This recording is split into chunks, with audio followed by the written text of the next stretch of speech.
Товарищи, всем привет. В общем, есть вопросик.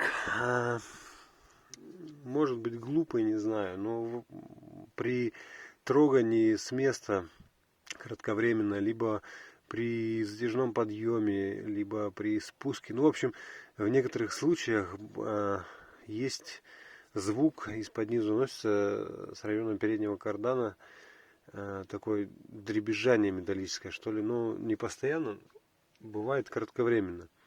Вот. И у меня вопрос, что вот за звук такой?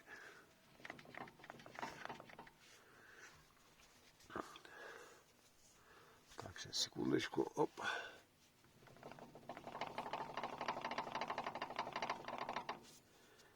Это должно быть так. Почему-то мне кажется, что нет, хотя я не особо-то механик. Вот.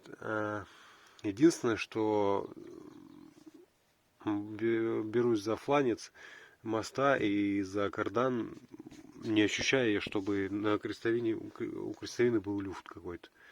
Вот, но даже, ну, прислушиваешься, когда, возможно, даже звук доносится с редуктора переднего моста. Или так должно быть, не знаю, подскажите, пожалуйста.